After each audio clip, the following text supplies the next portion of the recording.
Bismillahirrahmanirrahim. Assalamu alaikum. I am Dr. Aisha Rashid Khan from Southern Business School, University of Southern Punjab, Multan. Today we are going to start our third chapter, the concept of strategic human resource management by Michael Armstrong. The learning objectives of this chapter: by the end of this lecture, students will be able to define strategic human resource management, understand how strategic HRM links people management strategies to business goal, explain the core propositions of strategic human resource management, grasp the importance of human capital, integration of HR and business strategies, vertical integration and coherence among the HR practices, and that is the horizontal integration. Number third point, discuss the aims and principles of strategic human resource management, identify how strategic HRM creates strategic capability, ensures ethical considerations and balance hard and soft HRM. Number fourth, analyze key concept underpinning strategic HRM, examine the resource-based view, strategic fit and strategic flexibility, and how they influence HR strategy. Number fifth, evaluate the perspectives of strategic HRM, differentiate among the universalist, contingency and configurational perspectives, understand the approaches of best practice, best fit and bundling. Number 6, critically reflect on the best practice approach, understand the debate around universal HR practices and the relevance of context-specific application. Number 7, apply a practical example to strategic HRM theories, use real-world cases and company examples to connect theory with practice. Let's explain what is strategic HRM. And the definition is: strategic human resource management is an approach where HR strategies, policies and practices are aligned with the long-term goals of the organization to achieve a competitive advantage through people. And there is a quote: business objectives are accomplished when HR systems are developed based on organizational needs. Beard and Meholam 1988. Traditional HRM focus on hiring, training and payroll. But strategic HRM goes further. It treats people as the strategic asset that directly impacts the success of business strategies. What are the business goals? What kind of people do we need? How do we train, motivate and retain them? Strategic HRM is not a separate department but a strategic partner in decision making. For example, textile company in Multan, and the business goal is expand exports of high quality fabric to international markets. Strategic HRM action required: hire workers skilled in modern weaving and dyeing techniques, provide ongoing quality control training to reduce defects, align performance appraisals with export quality standards, introduce English language training for international communication. And the results are enhanced global competitiveness, better quality assurance and stronger workforce performance. And the example 2 is pharmaceutical company in Lahore, and the business goal: launch innovative herbal medicines in the global market. And the strategic HRM actions required: the recruit research and development professionals with backgrounds in botany and pharmaceutical sciences, offer performance bonuses linked to product development milestones, encourage cross-functional collaboration between marketing and research teams, train staff in global regulatory standards, for example FDA and EMA. And the result is the faster product innovation and successful entry into export markets. And the example 3rd is IT startup in Islamabad, business goal: develop AI powered solutions and grow into a technical leader. Strategic HR actions required: implement a flexible work culture to attract top talent, recruit data scientists and AI specialists from global networks, provide continuous learning platforms like Coursera, align rewards and promotions with innovation and team performance. And the results are high retention of key talent, innovation driven culture and competitive edge in each market. And the example 4, retail chain in Karachi, business goal: deliver excellent customer services and increase customer retention. Strategic HR actions required: train frontline staff in soft skills and customer relationship management, use data analytics to evaluate customer relationship management, employee performance and customer feedback, develop a career growth path for the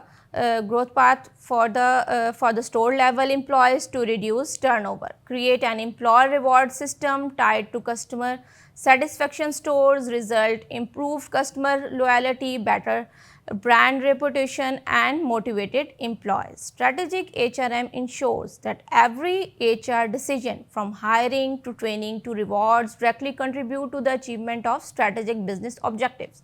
It transforms HR into a driver of performance and innovation, not just an administrative function. Expanded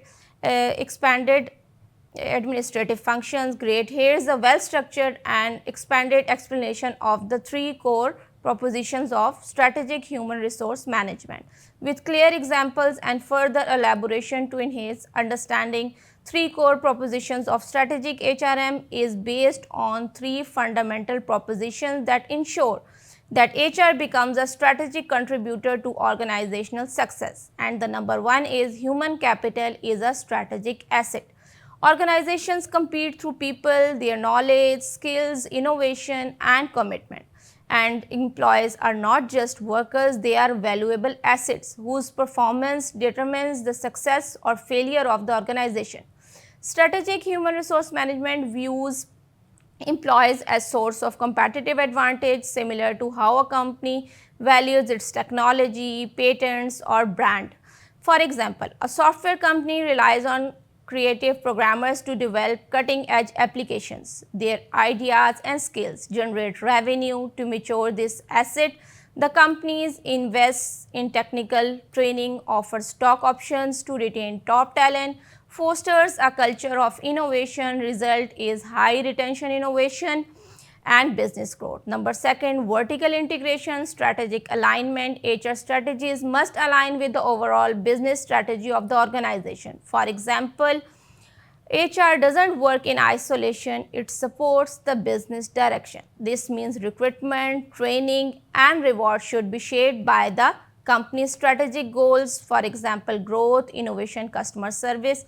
A retail company wants to increase online sales. Strategic HR actions required HR partners with marketing to hire digital marketers and commerce specialists, provide training in SEO, social media ads and customer engagement tools, updates reward system to recognize online sales performance.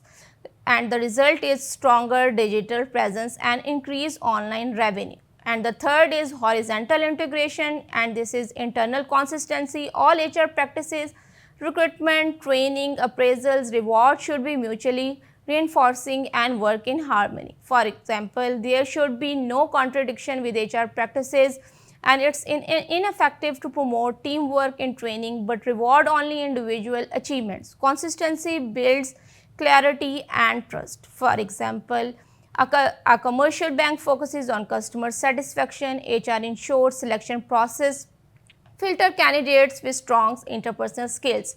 Training focuses on empathy, product knowledge and customer handling. And the appraisal system use customer feedback as a key performance measure, and the bonuses and promotions are linked to service quality and customer retention, and the result is consistent employee behavior and improved customer services. And the third are the principles of strategic HRM. Honoring can injure in 1984. These principles define how HR become an active strategic force rather than just an administrative function. And the number one is HR is integrated into strategy formulation. HR is involved from the beginning when business strategies are being designed, not after. And the explanation is strategic HR leaders participate in boardroom decision to ensure the workforce strategy supports business growth, market expansion, innovation, etc. For example, if a company wants to expand into e-commerce, HR is involved early to forecast talent needs, example developers, digital marketers, plan workforce transitions from physical to online roles, develop digital training programs. And the second, accountability for HR, its strategy is shared to at all levels. HR management is not only HR's job. Line managers, team leads and executives share responsibility. Managers across department must take ownership of HR decisions like hiring, performance feedback, and employee development. This ensures HR policies are implemented effectively on the ground.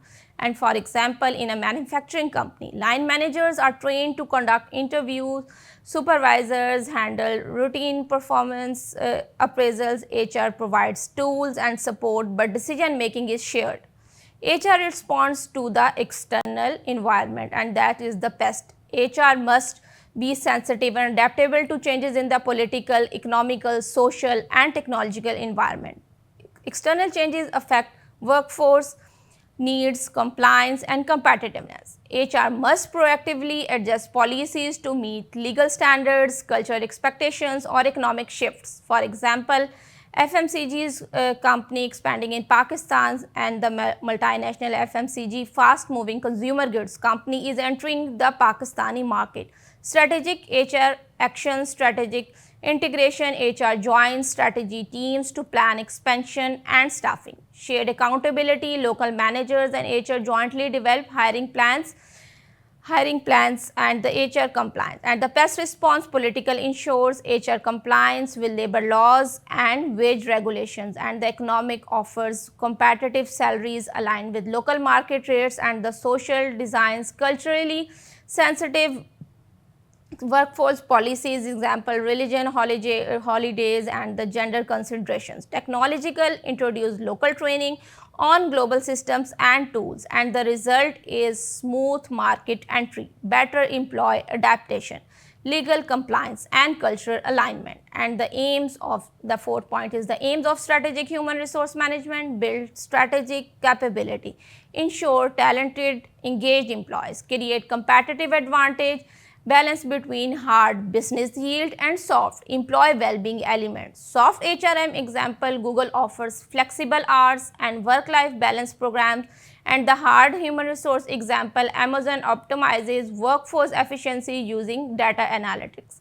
Number fifth, concepts underpinnings are the resource-based view, focuses on leveraging internal capabilities, people as unique, valuable, rare, inimitable, and non-substitutable resources. For example, Apple's innovation culture stems from its highly creative designs. Teams are rare and valuable resource. And the B is the strategic fit. Vertical fit, HR aligns with business strategy. Horizontal fit, HR policies support each other. For example, HR in a cost leader firm designs low cost recruitment and training strategies to match the business model. And the C is the strategic flexibility, ability to adapt HR practices to a changing environment. For example, during COVID-19, companies moved to remote recruitment and training. And the number 6 perspectives of strategic HRM, delay and DOTI. In 1996, the universal perspective in HRM suggests that certain HR practices are effective across all types of organization regardless of industry or strategy.